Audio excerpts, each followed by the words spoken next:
Hello, and welcome to another episode of Seattle to Unknown. I'm Sarah. I'm Melinda. And this is a travel podcast. You probably know that, though, because you're super smart and you read the description. Look at you, description reading champion. This is mostly a reminder for us, so we remember what we're supposed to be talking about for most of this episode. And not what I ultimately start us talking about. Which is everything else except travel. Yeah. Oh, well. Do you have a cocktail? I have one of the Bai drinks, the BAI, that Justin Timberlake was promoting for a while. It's Madagascar coconut mango. Ooh. And apparently, this has about the same amount of caffeine as a cup of green tea. Well, that'll be fun, having the melatonin fight against the green tea caffeine in your system. It's like a battle between good and evil. Which one's gonna win? Which one's which? I don't know. It's for you to decide. Stuff's good, though. Really good. Nice and coconutty. A little sweet from the mango. But everybody knows you put lime in the coconut. I don't think they have... No, they do, I think, a coconut and lime. As they should. There's a pineapple and coconut one that's good, too. Ooh, that does sound good. Yeah. They're just delightful drinks. I don't know. I feel like I've been on a tropical kick lately just because it's been so dreary. It was snowing the other day. Again, just snowing away. Thankfully, it wasn't sticking, but that great reminder of, hey, bitch, it's still winter. I hear you, nature. Loud and clear. No snow here yet. And there's actually none in our forecast at all, which is super weird for this time of year. I do not care for it. Like, if it's gonna be winter, be winter. If you're gonna be spring, be spring. None of this in-between bullshit. That's not how weather works in Washington, so I'm used to it. It's just, I'm ready for something other than, like, it's either raining or it's snowing. It's like, can we just have, like, one dry day? Is that too much to ask for? Nah. Cat agrees with you, too. It is too much to ask for, apparently. I've seen 2 cat butts today in the span of, like, a 5-minute call so far. Yeah, now is when they've decided that they want to be awake and just, like, float around of where I am. So I don't know, maybe I'll have a special guest on my lap later. We'll see. Do you have a cocktail this week, Sarah? Yes. I just finished mine, actually. I got super queasy and car sick on the tram today. So on my way home, I stopped and got a thing of ginger juice with turmeric in it. And unsurprisingly, it tastes kind of like acid reflux, but I feel slightly less nauseous. So hopefully it'll keep that to a minimum. And I won't yak in this episode. Let's just take a brief moment and talk about the history of Sarah's car sickness or motion sickness that I know of. Are you ready? We go to an amusement park. She gets motion sickness. It lasts for like 2 to 3 days in a car that like keeps bringing it up and making it worse. I don't know how you can like ride on anything transportation or ride just because it gets you so bad. And you weren't even there when I had my very worst motion sickness. I got a case of perpetual motion sickness from flying from Seattle to Florida when I was 13 and basically spent the week puking all over Disney World. Like, the tram made me sick. So I've peed in like every single bathroom at Disneyland and you've puked on like every square inch of Disney World. Is that what I'm hearing? Basically every theme park I've been to. I think I've puked at every park I've been to so far. Oh, good lord. Can't take including you anywhere. Wild Waves. Everybody pukes at Wild Waves. That's just your first initial reaction to the place. It's like, oh god, the wave pool. Oh god, there's vomit in the wave pool. When is there not vomit in the wave pool? Let's not talk about it. There's also been dead bodies in the wave pool, so that's happened. Bill Gates has been in the wave pool. And then you vomited on him? I don't know where you're trying to go with this. No, it's just a weird thing someone has seen at the wave pool. A bunch of my friends went and came back with pictures from their disposable cameras of Bill Gates in the wave pool. Yeah. Oh, the 90s. Sarah and her motion sickness, it's ridiculous. Yeah, honestly, after the trip to Florida, I was so scared to fly after that because I didn't know, is this a thing that's going to happen every time? And luckily it is not. It only happened for that one trip, but it was bad. It's like watching people walk by me too quickly would make me puke. Apologies if you have a hair trigger when it comes to vomit talk. We should put that warning in the description too, huh? Probably. Yeah, okay. But, we'll work on that. Or forget. One of the two things will happen. So yeah, motion sickness, not fun. The ginger doesn't seem to be fully doing a ton at the moment. Like, it's less, but it's not like, ooh, gone. Wait, was that your weekly update too? No. Okay. But yeah, everybody says ginger is just gonna, drink something with ginger in it and suddenly you won't feel sick anymore. False. It might work for you, but I've got like Olympian level nausea. Motion sickness? Oh God, is that your superpower? Yes. I mean, I don't know why you're so proud of like instant nausea, potential vomit on you. Well, the thing is that I don't feel it most of the time. It's not like I step on a tram and it's there, or it's not that I can't read on my way to work. I can do that. It's just if the conditions are not right, if it's slightly too warm, if I'm sweaty and feel confined, that kind of like, I want to get out of this artificial heat. I feel like that's like the claustrophobia feeling. I'm not really I'm not claustrophobic at all. It's just, I don't know. When the stars align, nausea strikes. Is that your superhero tagline? That's going on the movie poster. Can we go to weekly updates? Yes, weekly update. Your turn. Okay, it's not super exciting, but we finally found a coffee table that we both agreed on and liked. It looks cool. I love it. But when the cats finally figure out, oh, hey, there's this new thing in the living room, Allie, his cat, is the one that, like, is consistently getting on it. She's like, oh, look, I have this solid platform to walk across from this point to this point on the couch to come see you. My cat leaves it alone. He might want to sniff what's on there. It's her. She's terrible. I love that when she's cute, she's our cat. And when she's being a jerk, she's his cat. Yeah. Never always. Be a stepmother, okay?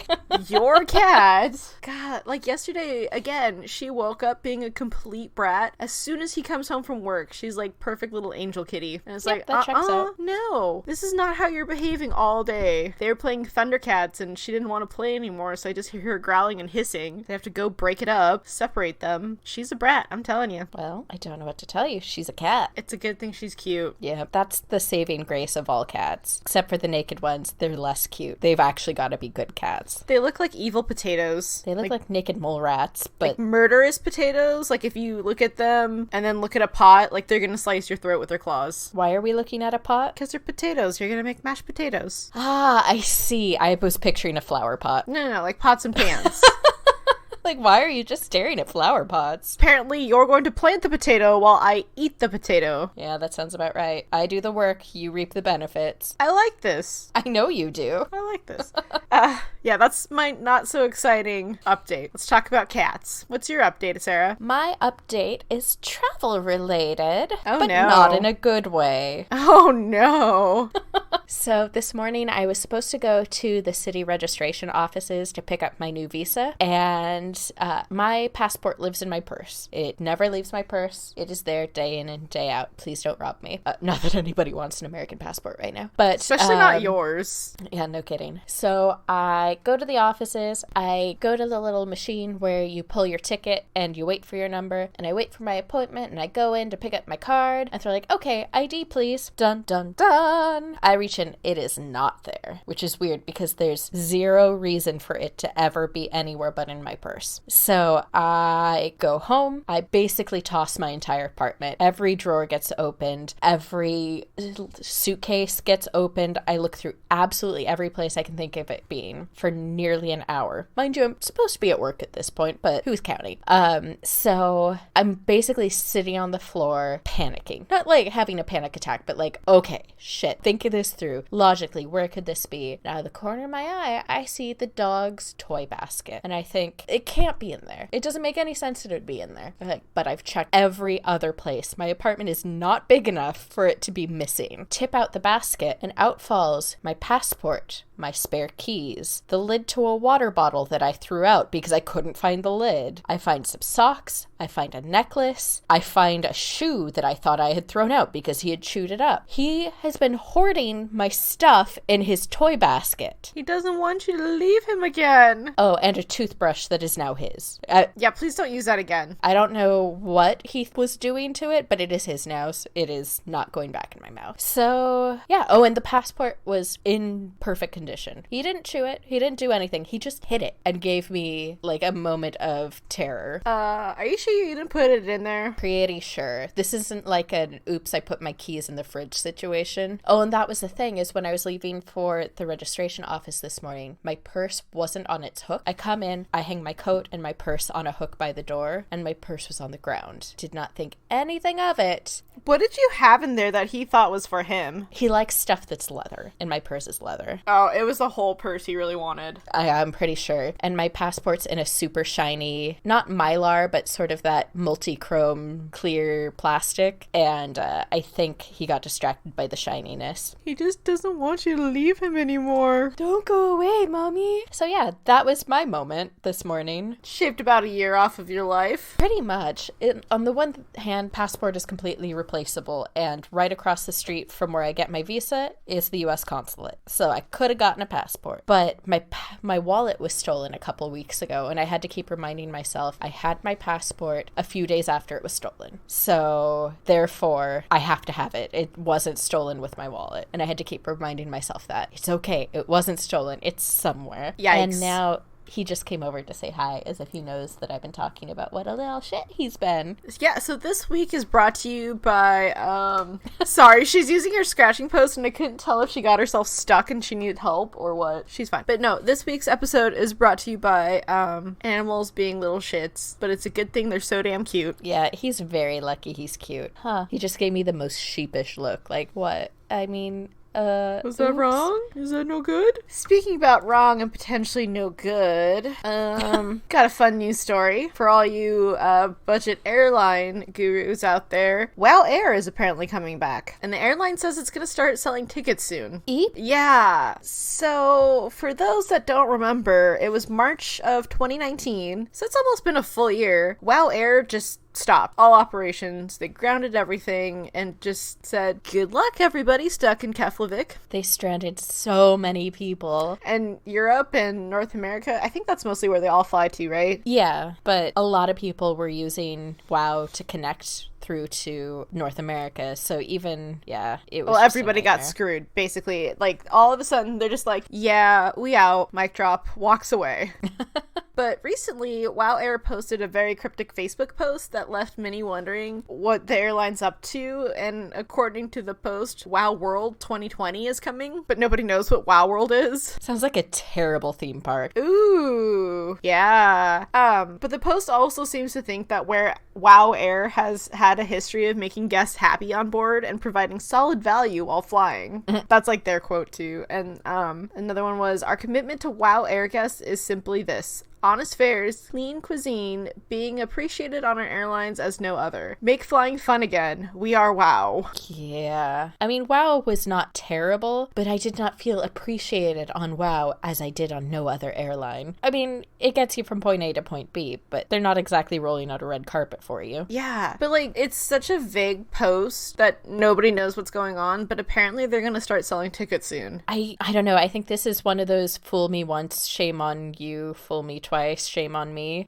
I don't know if I would book with an airline that just went bankrupt less than a year ago and stranded thousands of people. And there was no resolution for those people that got stuck, right? It's just so sad. Goodbye. Yeah, Were they I refunded? think Iceland Air helped pick up some of the flights, but nobody was refunded. Yeah. Boom, you're stuck. Deal with it. You live here now, or until your visa runs out, and then get out. WOW basically urkled everyone. Like, oh, you're stuck? Did I do that?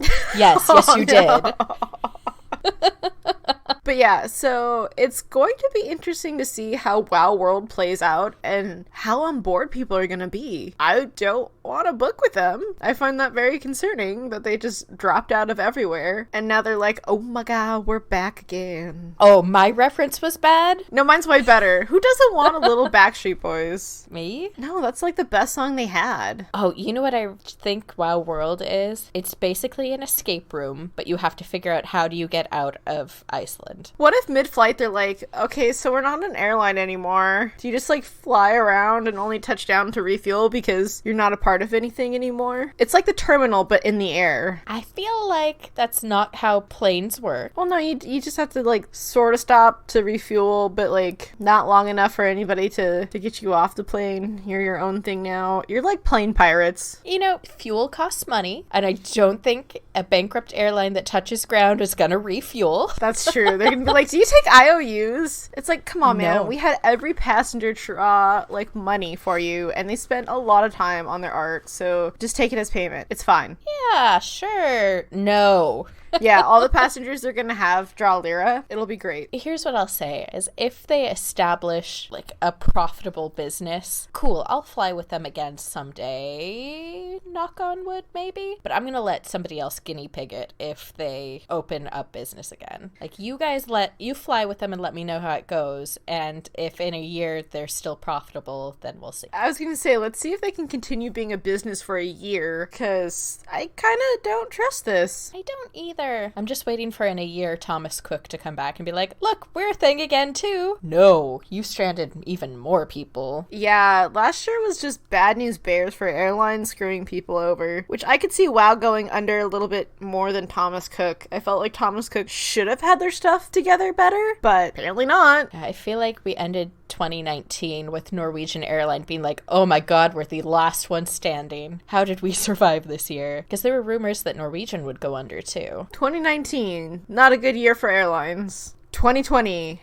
enter WoW world. It's almost as if charging people very, very little for flights and hoping that you can nickel and dime them with baggage fees and charging for food is not a profitable business plan. Because you know what? People will find a way to not pay for those things. Yeah. Well, especially since they're like, the cost to check a bag or bring luggage is going to be like 3 times your ticket amount. So yeah, people are going to find ways around this. How did you not see this coming? The one time that I flew WoW, I packed for 6 days in a tote bag, and not a large one. I was like, you know what? You want to charge me $100 to check a bag for each leg? Screw you guys! I'm not paying for this. Where there's a will to not pay for something, there is absolutely a way. Oh yeah. So I guess we'll keep an eye on this and see how this all plays out and what WoW World fully entails. Yeah. It still sounds like a theme park, and I can't figure out what that would look like. Wild Waves, but more decrepit. And for some reason, everything is purple.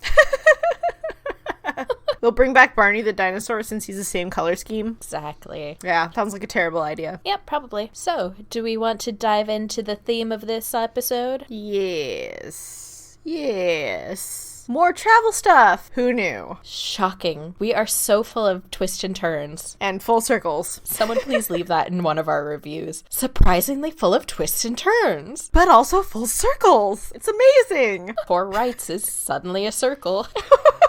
4 rightses? Yeah, you take a right, you take a right, you take a right. You're back where you started. It's a square, but it's a circle. You know, you could have said 4 right turns instead of 4 rightses. I said 4 rights. Oh, I heard 4 rightses, and I'm like, okay, Gollum. My precious.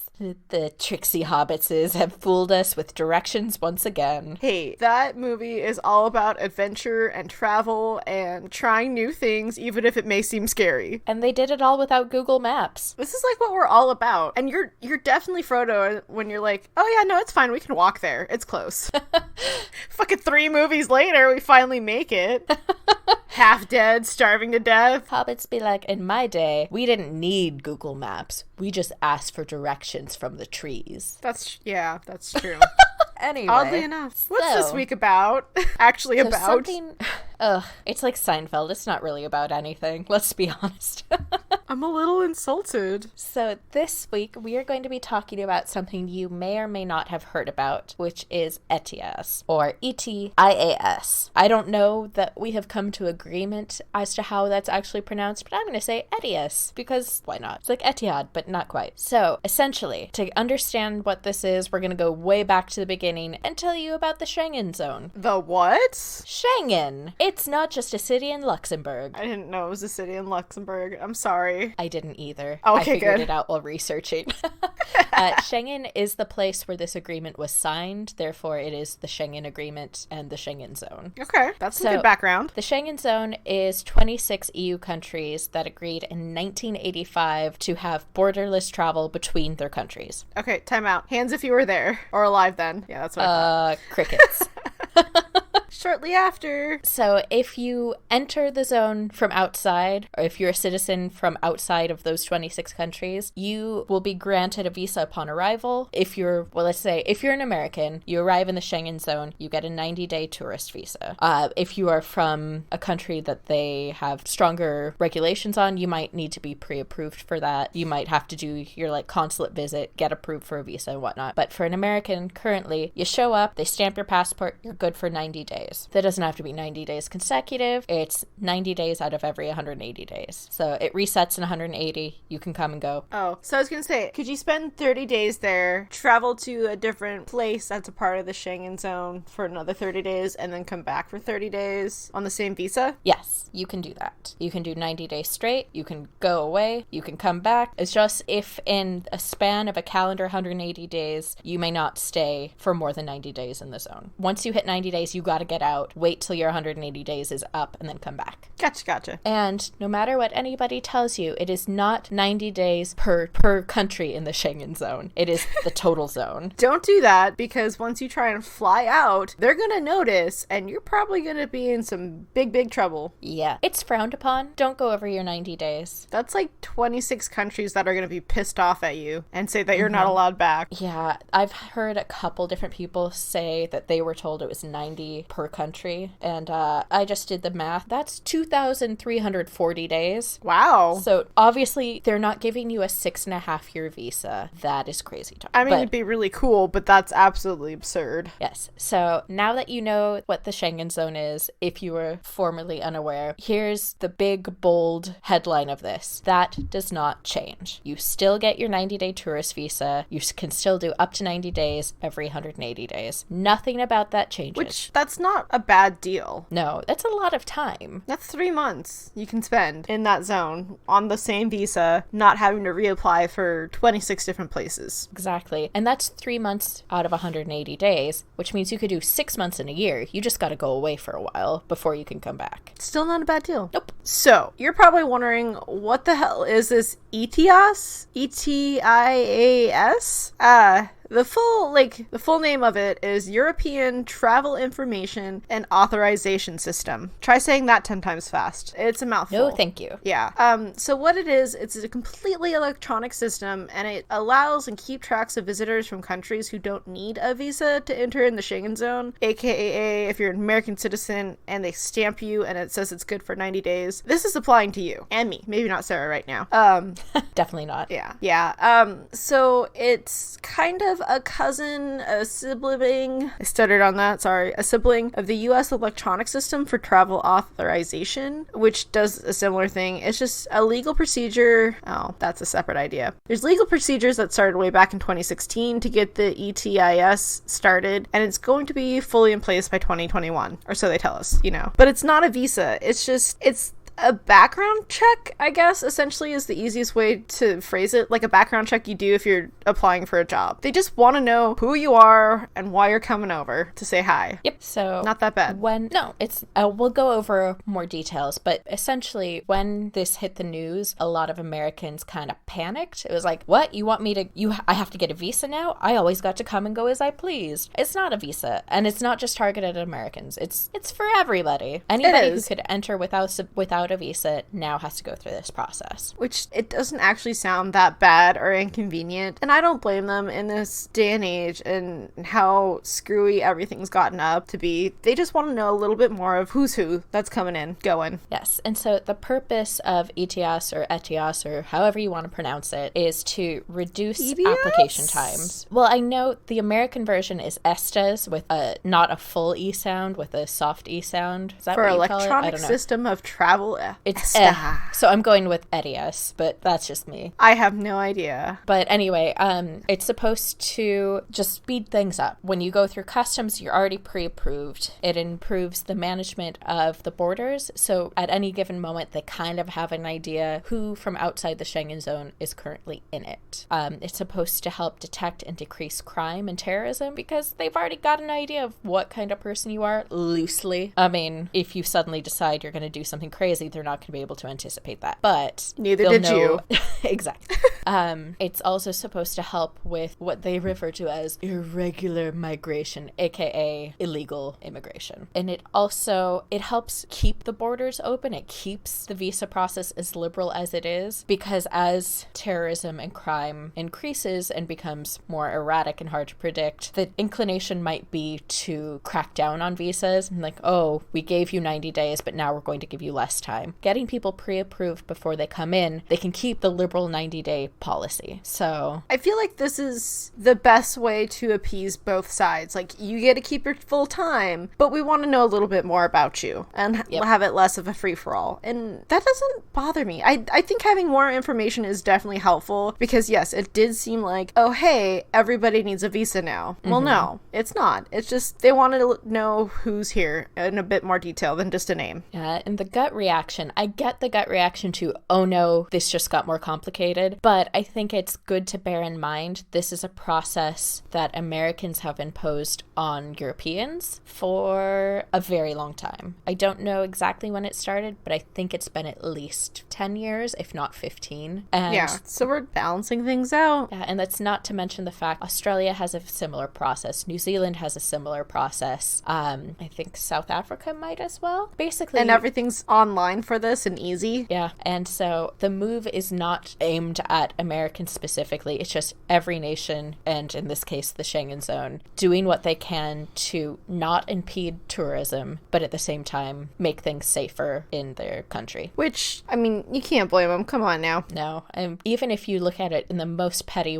way possible, turnabout is fair play. We make them do it, they get to make us do it. Yeah, for sure. But what is it that you have to do to apply for your ETIAS? ETIAS? Yes, so whatever you want to call it.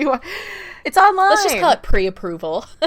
What do you need for your ETIAS pre-approval? Well, it's simple, Sarah. Just log on to their website by typing in that long initial and fill out an application. Words are hard. It's okay. You it's got that this. Melatonin. You should probably... Never mind, I was going to make a joke about not getting drugged up before a recording, but we all know you have a problem. No, it's like 12:30 in the afternoon. I don't know, man. Doing an overnight shift really screws up everything. What can I say? I'm old. Okay. So you're on the website for ETIAS. You're filling out this application and you're telling them personal data, which is probably like name, birthday, date of birth. Am I jumping ahead? Place of birth. Place of birth. You tell them your passport info. Probably like passport number, where is it issued from, where's its expiration. It wants to know the name of the country you intend to visit first. So if you have the whirlwind tour of Europe and you're starting in Germany, that's what you would tell them. They don't want to know everywhere, I guess. They just want to know, hey, where you're starting. Yeah, that's and it. And then, yeah, they're trying not to make it really difficult. Next, you're going to do a quick questionnaire about your criminal history. So this is either going to be really like a long questionnaire, or it's going to probably be short and boring. Yeah, I think the example I saw had like 6 questions on it. Like, have you been arrested for violent crime? Have you been arrested for drug crime? Have you had a DUI? On the US one, which I personally think is really, really like perfectly stupid in a beautiful way, is one of the questions is, are you coming to the United States to conduct an act of terrorism? Like, oh, yes. Oh, crap. I mean, no, like, definitely straight not. Up, we're going to ask you and hope you're dumb enough to put yes and tell us your plan. I just wonder how many people check the wrong box. Does that ever come up? I wonder. I feel like they're like, whoever made the application was someone that was really big into like superhero movies, or like Evil Genius would like tell their whole plan to somebody. And that's what they're hoping is going to happen on the application. You're like, your name's Doc Ock, huh? And this is your plan to destroy whatever city. I think it's Superman. Oh, nope. Spider-Man. Doc Ock is Spider-Man, so that would be I don't know where... Okay, I'm like, I don't know where they live. I was going to say Gotham, but then it's like, no, that's definitely wrong. Gotham is Batman. Metropolis is Superman. I should have just made a whole Batman reference and not get fancy. And yet, I still here we screwed are. up. But yeah, you do a quick questionnaire about your criminal background history. Chances are it's probably pretty boring. Yeah. Unless you're Sarah. I mean, or those two girls I've from got 'em. Canada smuggling all that cocaine. What I think is interesting is, from what I understood, they won't turn you away for, like, a DUI. Whereas Canada, it's like, what's that? You have a DUI? You will never set foot here again. Yeah, and they don't care if it was when you were 22 years old and now you're 67. They're like, we don't want anything to do with you. And that's not me saying that I think DUIs are minor, because they clearly, very clearly aren't. But my impression is the EU is not that's not what they're looking at. They're looking at violent crime, drug crime, that kind of stuff. The bigger of the baddies. Next, you pay a €7 fee. So that's about $8 currently, US dollars. If you're over 18, it's free if you're minors. Not too shabby. And then apparently it's kind of a quick response that they check your replies, do a really quick background check just to verify that the information you inputted was accurate to the best of your ability, and then you'll get a notification. So either hell yeah, welcome aboard, unconditional approval, or it's a flat out no thank you. And they'll tell you why they're saying no thank you. So you can either appeal it, but I think that costs, I can't remember, I was looking at this, or you can adjust the information that you're inputting. Like maybe you didn't quite explain something right or something that might have triggered you, and they'll tell you, hey, we're not so sure about this part, so no thank you, and reapply, but then you'll have to pay the fee. If you accidentally, I checked the terrorism box, I feel like they might not let you appeal that one. Like, you know what? You said you're gonna do something stupid, so no.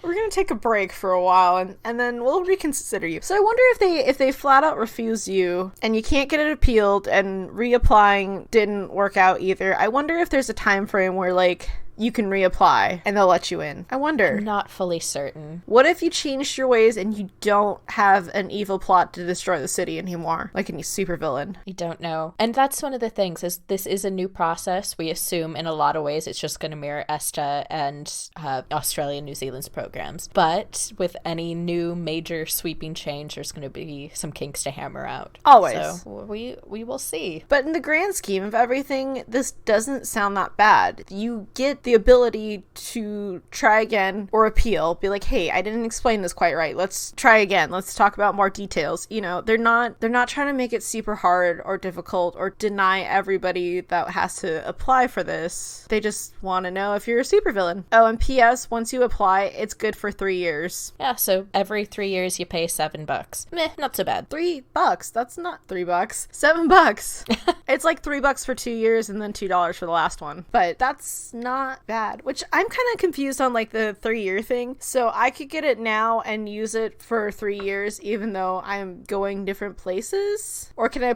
apply for it now for a trip in like a year and a half? I think from the date of application you have 3 years for that one trip, or can I make multiple trips within that ETIAS approval? You can make as many trips as you want so long as you don't exceed the tourism visa rules, the 90 days. Yeah, exactly. But that's not bad. So if I wanted to do 3 months now, wait my 180 days, do another 3 months, I could do that cycle for the next 3 years. I'm good. I'm allowed in because I got my pre-clearance. So essentially, the takeaway from all of this is that the application's going to take you less than 10 minutes. It's going to cost you a whole, depending on the exchange rate, $7 to $9. Max, probably not as much as $9, but yeah. So it seems, the bold headlines of it seem like, oh no, they're trying to make it harder to let us in. But I think the reality of it is, we still want you to come here. We need your money. We like tourist money. We just want to make sure that you're not going to do something stupid while you're here. Yeah, easy peasy. It's just, I don't think it's that big of a deal. I think it's totally reasonable for them to put into effect this day and age. I'm not upset about this. I can abide by that. That's not bad at all. Yeah, I get why it seems scary, because what people know about visa processes is that they can be very painful and tedious, but this isn't a visa process. They just want to look you over and go, yep, you seem fine. This is 10 minutes in the comfort of your home in your jammies versus trekking out to a consulate for an interview to see if you can be approved for a visa. Yeah, the one really important thing to remember about this is that you must do it in advance, because I think the response... do this in like a month in advance. It doesn't have to be nearly as ahead of time as a visa, right? right? Yeah. Well, the risk you run by waiting up until like a week before your flight is if you get denied, good luck with the appeals process, because I don't know that there's a guaranteed turnaround on that. But the point is you can't show up at the airport and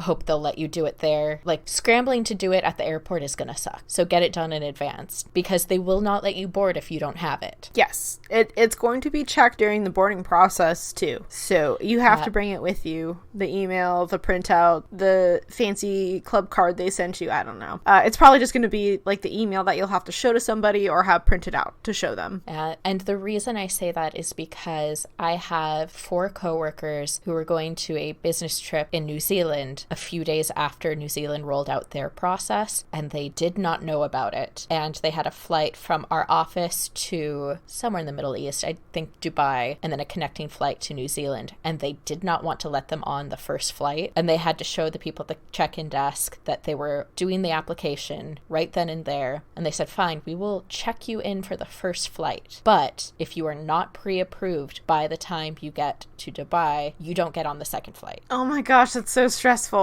Exactly. Ugh. So learn from their situation, because that could have just as easily, they could have said, no, we are not putting you on the first flight either. And that's not great for business negotiations. Like, hi, you know how we were supposed to be in your offices? Funny story. We gotta do a conference call.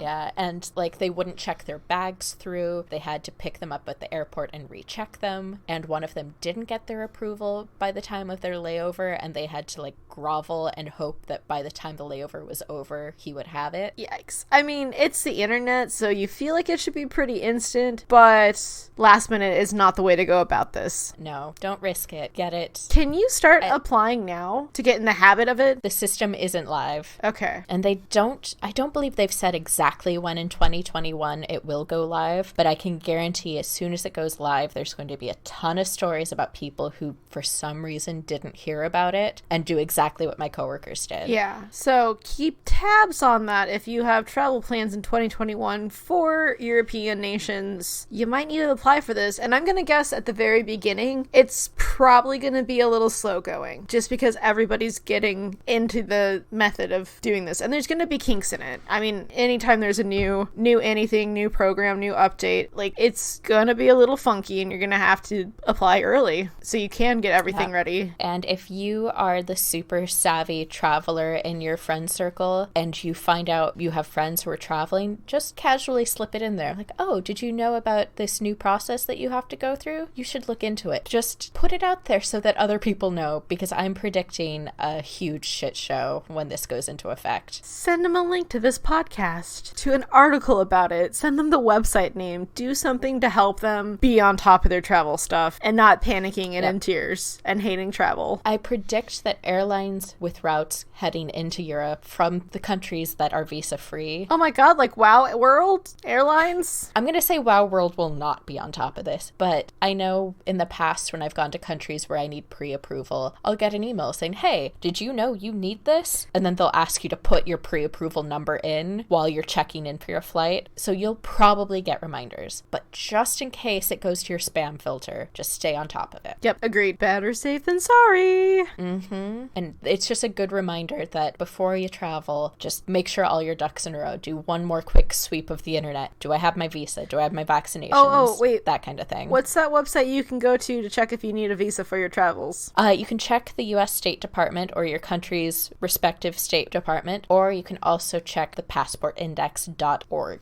I think it's just passportindex.org, But yeah, there's resources, and I'm sure they're going to be updating as soon as this actually does go into effect, just to help you out. Yeah. Because that's what we like to do. We like to help you and get out there and enjoy that world. That's one way of putting it, I suppose. And maybe you can actually walk there, but double check maps just in case. Your friend could be wrong. You can walk anywhere if you put your mind to it. But you may not want to walk there. Speaking of walking places, did you see the screen cap that I posted on Twitter the other day? No. It was from my activity tracker from a trip to Athens that I took a few years ago. And this is not my record for most mileage walked in a day, but is my record for most mileage just walked straight, like just going in a single path without stopping. I got a little turned around in Athens, and I accidentally walked 9.5 miles with a pack on. And Sarah is definitely the friend that goes, oh, we can walk, it's close, and it's not. That is totally her. When you don't have a car and you just want a little extra fresh air, you'll walk. That's fine. I mean, I'm not against it, but like when you think it's a 20-minute walk, but it's really like a 2-hour walk, you're like, okay, I'm a little pissed off and might murder you. Are we going to Mordor? What is this? I am going to be saving a clip of this and putting it in a Dropbox so the listeners can access this and submit it to the court for my murder trial when Melinda ultimately kills me. Like, look, we have audio recording of her admitting she thinks about killing her. Only if you're taking the hobbits to Isengard. Taking the hobbits to Isengard. I was waiting for that. Okay, we're totally off topic and talking about Lord of the Rings way too much. Sarah, what is your tip of the week? So, my tip of the week is something that occurred to me really recently. When I went home for Christmas, the luggage tag ripped off of my suitcase, which isn't that big of a deal because my suitcase wasn't lost, so I didn't really need ID on it anyway. But at the same time, I had just ordered a new ID tag for my cat because originally I had planned to bring her home over Christmas because I could not find a cat sitter. And so I'm sitting there over Christmas, got a suitcase in one hand, I've got my cat's ID tag in the other, and I realized pet ID tags are so much more durable than the little hang tags you put on your suitcase. And so instead of going to Target and getting a new luggage tag, I just put my cat's ID tag on my suitcase, and I realized this is kind of a perfect solution. It's smaller profile. What information did you put onto the pet ID tag? So all that is on her ID tag, on the front it says Birdie, which is not going to help anyone. It was an okay interim solution. But on the back was just my WhatsApp number. So it's not my actual phone number. I can block anybody I want if somebody starts messaging me through it. Normally I would say do not put your phone number on an ad. No, phone number's fine. Don't put your address on your luggage tag because you don't want to advertise this address is empty while you're away. But yeah, it's low profile, not gonna rip off, not gonna tear, and not super expensive either. No, and I actually ended up ordering a luggage tag that has my last name on it because conveniently I have the last name of that's also a man's first name, which is very handy. Chuckanut. So I have a tag Chuckanut. I have a tag that says on the front, and then on the back has my number on it. And that number literally is only associated with my WhatsApp right now. So, I mean, easy block, easy messaging, all of that. And I got it in like a matte black, and I just put it through the loop of the zipper pull, and yeah, doesn't dangle too far, not any further than the zipper tag itself. So inconspicuous. Exactly. And otherwise, it just looks like it's part of the zipper. Nice. That's pretty smart. Yeah, I was pretty proud of myself for that one. You should be. Good job, Chuckanut. Yeah, and I think it was $10. That's not bad at all. Slightly more than your average luggage tag, but much more durable. So I'm not gonna have to need to want to buy to what? What? I will